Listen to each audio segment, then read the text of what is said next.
Hi everyone, my name is Halie Hebron, and this is Couch Chat. Today we're chatting with JB, the CFO of Window World. Hi JB. Hi Halie, thanks for having me. Yeah, thanks for being here. First guest ever. I know, Love it's it. so exciting. Flattered, honored, good to be here. Hey, and we're in this great studio sponsored by Window World. Sponsored by Window World. Yeah, thanks to our Ice Guardian friends for letting us use the space today. So Yes, pretty cool. for sure. I don't have the great stories the guy normally sits here does, but we'll see. Oh, that's awesome. So outside of the CFO title, what are some things that people need to know about you? Oh, proud husband and father of two great young men. My oldest, Jack, is a grad student at Truman State University studying accounting. So he'll finish with his master's in accounting later this year. And my younger son, Alex, is 20. He is a second-year student at Maryville University, a pitcher for their baseball team. And he's also studying business. So very proud of those boys. Yeah. Wife Andrea, we've been married since 1999, so we're going on 27 years. Oh my gosh, congratulations. Now. Thank you. And like I said, awfully proud of the boys. And we have two golden retrievers at home that keep us busy, Johnny and Chase, who are like our other two children. Apart from the family piece, obviously the role at Window World and trying to do everything I can in the community as chairman of the board for Action For Autism. Been involved with them for about 7 years now. Been the board chair for the majority of that time, and anything I can do to help raise money is, chairing our trivia night that raises over $500,000 annually every year for AFA, or other ways to get involved in the community we're always looking to do. So, yeah.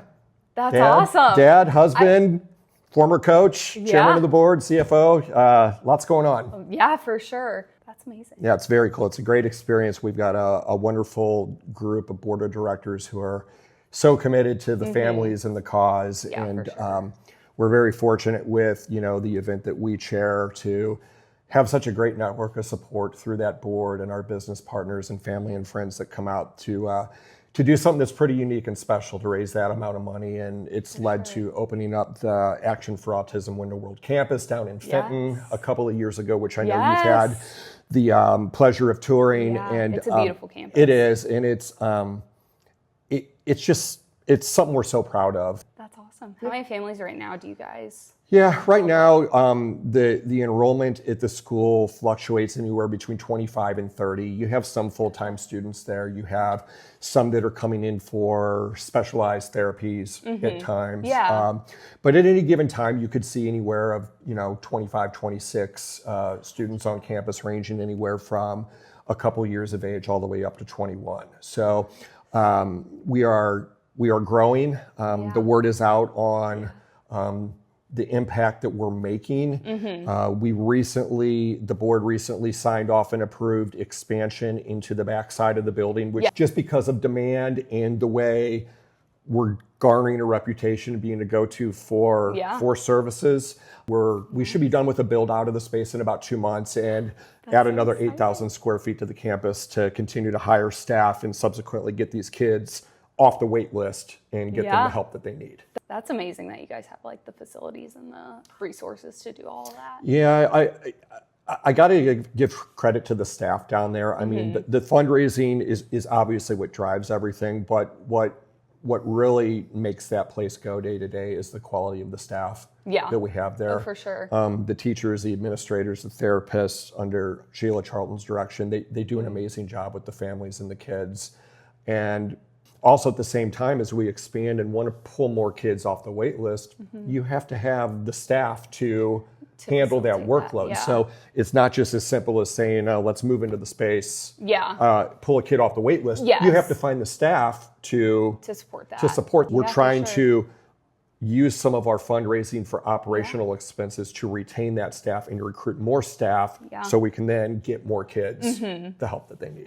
We're about to have our 17th annual trivia night here in July. Wow. And, we're expecting a record crowd. Again, we're moving into a bigger ballroom to accommodate over 600 guests and another 75 to 100 volunteers probably, just to continue to raise money for them. But, as Window World grew and I had become more involved with the board, our leadership team at Window World, we're all born and raised St. Louis folks.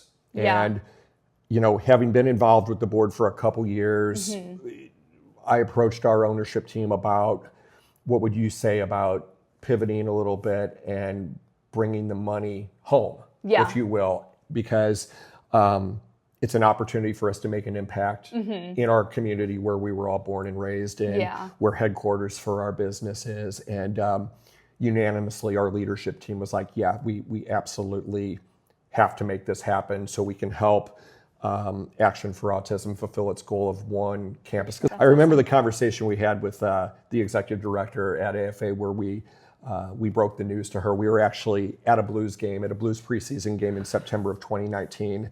And we were in the Bomberito Lounge where, you know, where some of our seats are.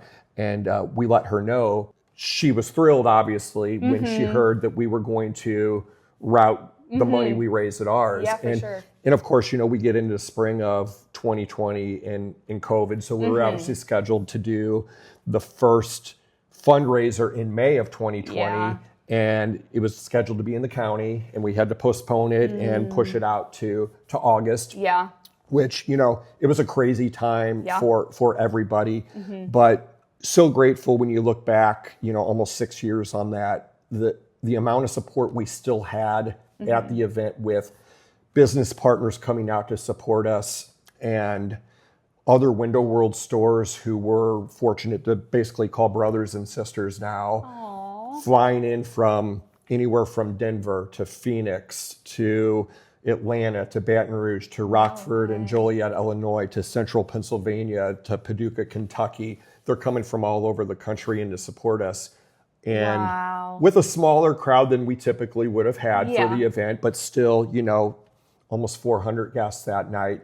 We raised $300,000. Oh, wow. And from there, it's just kind of snowballed for us. Doing it, we've grown it from $300,000 in one evening to $509,000 last year. Wow. So that's awesome. All that money going to Action for Autism, you know, over $2.4, $2.5 million through the 2020 to 2025 events. And I mean, I could talk for days on this because it's such a crucial part of who I am, who Window World is, and our, I mean, community has almost become a fundamental principle for the operation of our business now. For sure. And that's very impactful in a community like St. Louis. Yeah, just from my experience with Window World and with you, I can totally tell that you are like absolutely community minded and that you want the best for the people around you. And that's like so endearing to me as like someone who has been in your circle for the past like 4 years, I believe. Yeah. So it's really cool to like have that connection with someone that is so high up in your position.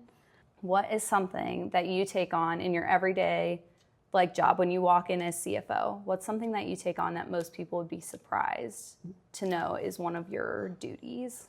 Oh, that's a wonderful question.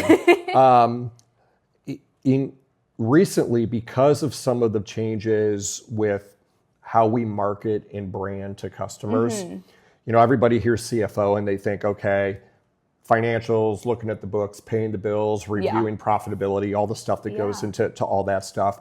But I'm also helping to manage and steer our marketing and branding program. So some of the changes we've made recently to bring a digital content specialist. We now have 2 working for us, one out of the Kansas City location and one out of the St. Louis location that helps us cover all 5 of those stores. And doing things like coming down and chatting with you today. I had a breakfast meeting this morning about another charitable initiative who is interested in working with us. So things out in the community to help promote the brand and what we do. So much of our advertising traditionally has been what you would call to action type stuff. And that's still in play. Yeah. But what's almost as important for now is the branding piece of this.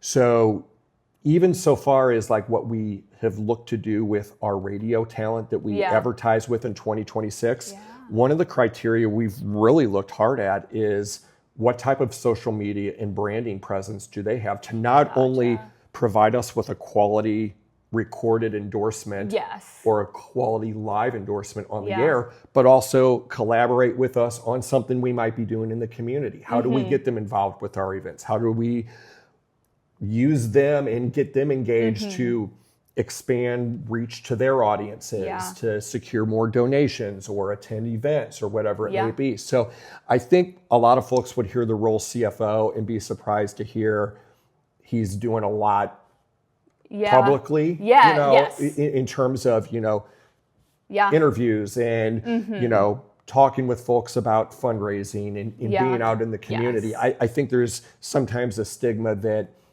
CFO is, kind of the bean counter behind closed doors, but no, I'm serving that role, but I'm also serving that out there in the community, connecting with our business partners across our 5 stores and managing our partnerships with the Kansas City Chiefs and the Blues and Blue Crew. And now the University of Illinois and great new partners we've added this year, like the Ice Guardians podcast, whose studio we're in right now, and the Cam and Strick podcast here in St. Louis. All those things are, out there in the public. And I love being at the forefront of that. I'm going to be real honest. To me, you're like the face of Window World, which is like so awesome to have you. That's very nice of you. There's lots of faces of Window World. And, my argument would be, it's the folks that work inside those walls in customer service and auditing, and our sales team and our service and installation teams, all of our great employees. They're the ones that make everything go. I'm fortunate to be there to,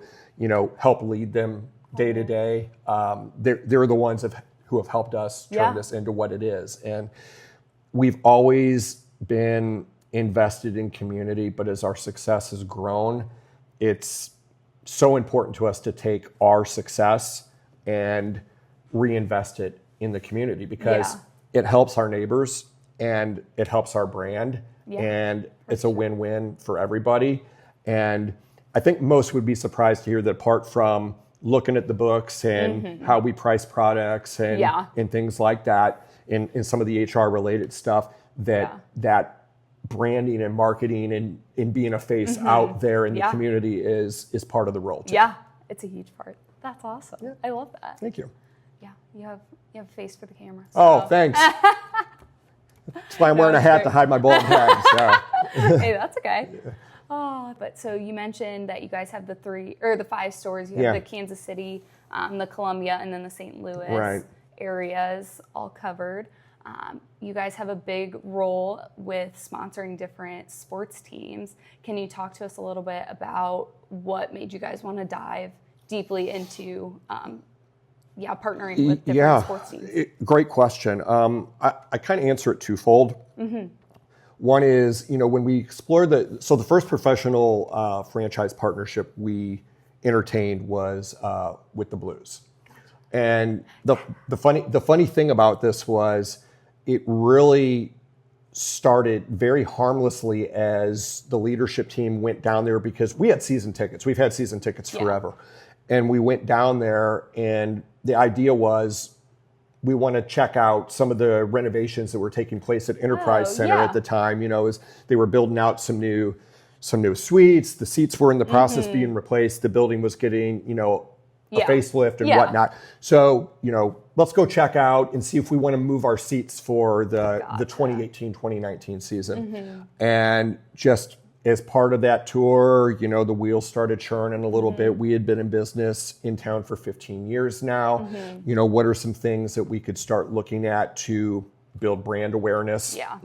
And, we started chatting with some folks in the corporate partnerships group, work up some sort of form of proposal for us just to see if we could make something work. And, would you be open to us doing a sponsorship of Blue Crew, and put our logo on the shovels and the trash cans and the uniforms, and with the kind of underlying idea that if something like this were to work, this is a great group of ambassadors that we can use to promote our brand and message and importance of being involved in the community. And we'd seen how Blue Crew, interacts with fans at games and how well fans are treated. The whole organization, from the front office to the players to the cheerleading squad to the employees, they've always been first rate in our book when it comes to how they treat their fans. And, you know, that type of partnership, it builds trust. If we could make it work, we knew that the Blues aren't going to partner up with somebody that they don't find to be credible and reputable. So I think a lot of the thinking, apart from having that next level of ambassadorship to help represent Window World and support us at community events and help us build our brand, was, you know, trust is important in our line of business. Okay. I mean, for sure, all your viewers and listeners have probably heard about horror stories of a contractor who takes a deposit and leaves somebody hanging or doesn't finish the job. And that's not us. So the opportunity to align with an organization and have that credibility and trust, because the Blues have such a great reputation in town for work ethic and taking care of their customer and community involvement. Those are all virtues that we carry at Window World. So there was a natural fit. So jumped into the partnership with them in fall of 2018.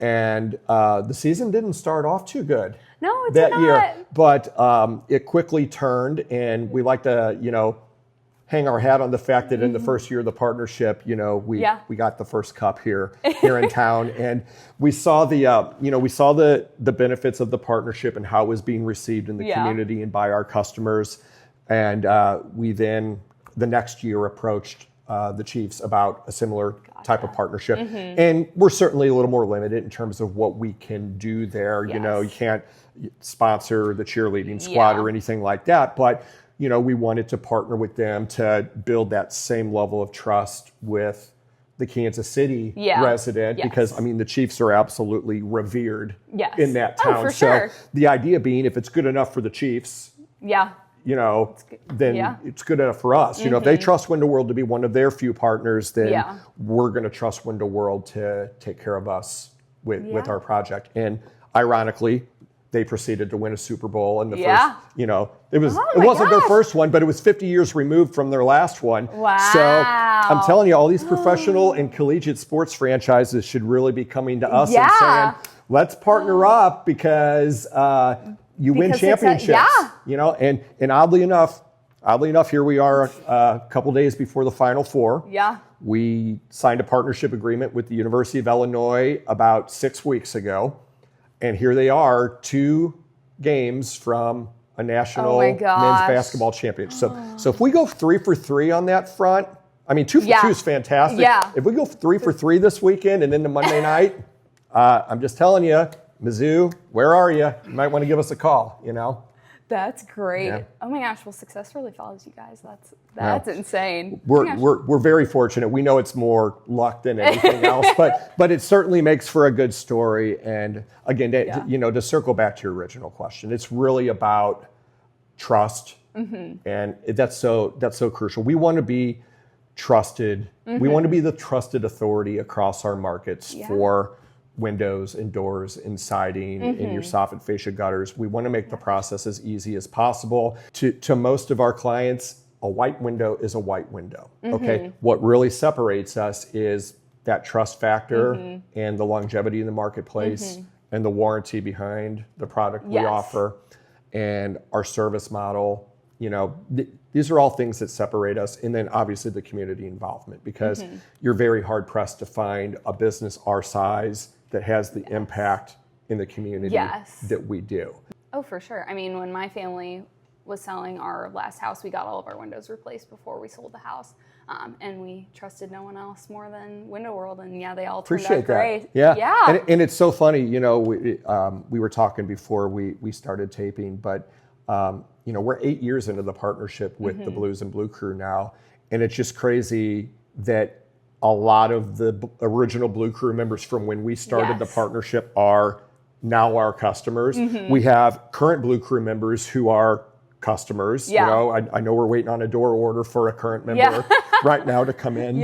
And it's just been a fantastic partnership. I think both sides would agree with that. You know, the things that our partnership is able to provide Blue Crew in terms of supporting individual Blue Crew members or initiatives that you guys have going on collectively, to you guys coming out to our events and volunteering time at Trivia Night or attending Rock and Roll Bingo or the Lights of Love Gala to support, you know, it's been so wonderful to have you guys be a part of that, because I mean, you are our future customers and you are our future employees, okay? Because we now have a Blue Crew member as an employee within the company, which has been fantastic, and it's just been.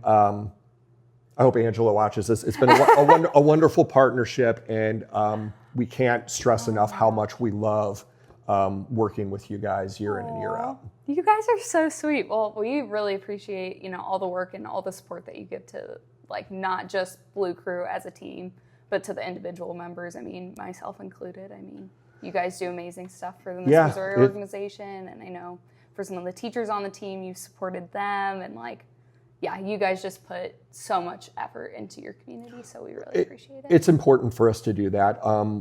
When we signed up for the partnership, we knew that that was going to be an element of not only, you know, sponsoring the Blues and Blue Crew, but we wanted to toe that fine line of like not asking for too much, but also being engaged with you guys and involved, because, you know, you guys are, you know, taking extra time in the evenings from your day jobs and education to help the fans have a great experience at the game. And you have important responsibilities on the ice during timeouts and whatnot. And important responsibilities in the community. So when one of you guys needs support with something, whether, you know, it's yourself, you know, we've supported Justine with some stuff, we've supported Amanda recently with some things, you know, anybody who has approached us for some support with what you guys are doing with extracurricular things that are important to you as you're out in the community. Because I know a lot of the stuff you deal with is, it's community driven. There's so much behind, you know, the pageant stuff that is so charity and community driven that we're so happy to support you with that. So don't be shy about asking. Oh my gosh, never. Well, I appreciate, you know, all the support and everything. So thank you. You're welcome, much, JB. And I just have one final question. Okay. Is there anyone that you can think of that helped you to get to where you are today? And if you could thank them, what would you thank them for? I'm going to answer this in a couple different ways. It starts with my parents. I was taught at a very early age the importance of education, work ethic, treating people the right way, treating people respectfully. I've carried that from a very young age all the way through the career that I've got. While I'm a leader at Window World, I think any of my staff or anybody I work with would say, I don't treat them as employees, if you will. I treat them as peers and colleagues, just because that's the right way to do it. It's the right way to operate a business and treat your people to get the most out of them. So at a very early age, that blue collar work ethic from my parents, they were insistent that they didn't want me to be a blue collar employee. They wanted, you know, but they wanted me to have blue collar work ethic. Okay, get an education and figure out your path. My wife has been instrumental in stuff. She was behind me 100% when I made the jump from my previous career to Window World. And as I answered this question, you know, the two guys that made that possible for me in 2010, Jim Lomax and John Gillette, because there were some career-altering, life-altering paths that my previous employer wanted me to take involving overseas relocation. And at the time, the boys were very, very young. And Jim and John had seen some of my work because I actually chaired their first trivia night before I even actually worked at Window World in the spring of 2010. And those guys afforded me an opportunity so I didn't have to consider uprooting myself and moving to South America for an extended period of time. They offered me an opportunity to help them grow their business, take care of their customers, take their business to the next level in terms of how it was operated. We had recently taken over a couple of markets in Springfield, in Peoria, in Columbia, where we were just getting some things off the ground there. And they brought me in and they gave me an opportunity. And those guys have afforded my family a life that I couldn't have imagined. So I'm so grateful for them for that opportunity. So started at a young age with the parents, and then the wife has been a tremendous support. The long hours I put in sometimes, the nights, the early mornings, sometimes the weekends that come with the territory when something pops up. And then obviously the extracurricular time that I put into chairing the fundraisers and being involved. It's a time suck. It really is. For and, sure. My wife and both boys have been extremely patient over the years where, you know, they know in the days and weeks leading up to hosting a fundraiser that raises $500,000, it's a stressful time. But they've been wonderful, and Jim and John for basically giving me the autonomy to thrive in my role and grow within Window World to become a prominent leader there, and at the same time operate a schedule that allows me to jump out of the office whenever I need to do things like this, or get to my son's high school baseball games or whatever it is. So it started at a young age, and anybody, you know, that I've come across in that path, Window World has been so inspirational and supportive. And I'm excited to see what the future holds. Oh, that's beautiful. Oh my gosh. Yay. That just makes me like so happy to hear such great advice and like work ethic and, you know, so much drive and passion in what you do. And to like give that on to, you know, it sounds like your family, the people around you, just the way you portray that. I mean, I knew that already just from knowing you, but to hear that like really detailed account is really awesome. I think Halie, that spirit, it's in St. Louis a lot, to be honest with you. You know, I'm born and raised here, you know, 50 years I've been here. But I've had, you know, the privilege to travel other places, you know, for jobs, and, you know, whether it's professionally or personal travel or whatever. And I say it all the time. I don't think anybody takes care of their neighbors the way that the St. Louis community does. Yeah. And sometimes for all the negative stuff that you might hear about our town, nobody picks each other up like friends and neighbors do here. And I mean, I think part of that is probably because it doesn't take long to figure out somebody who knows somebody who knows somebody in this town. I mean, it's a large city, but the degrees of separation are so few. Yes. But I also think that's what lends its success to when you look at community initiatives or fundraising events, and why you get so much support and presence at those events. It's because, oh yeah, I know that person, I know that company, or such and such works for them, or such and such's son, you know, goes to AFA. Yes. Or, you know, my niece works at AFA. It doesn't take long to figure out there's a connection somewhere, and it just breeds that willingness to be involved and support. And our town's great about that. Yeah. I mean, for sure. You know, we're in the studio that you know, our friend Kelly Chase does his podcast from, and I mean, he's indicative of that spirit. I mean, you know, he's not from the area. You know, he ended up with the organization, you know, late 80s, early 90s, and he made this place his home. And I tell everybody all the time, he's the biggest ambassador in this town. Yeah. You know, and this is somebody who wasn't born and raised here. Yes. And it's just, I think it's so reflective of the culture as a whole here. Yes. I really do. For sure. Oh, that's awesome. Well, thank you so much, JB. Pleasure. I think that's all the time that we have, but I really appreciate you. Do I have to go back to work now? Oh. Yeah, that's okay. I love my job. So I love my job, so I'll go back. Oh, that's awesome. Well, thanks for having me. Yeah, thank you for having us here at this beautiful studio.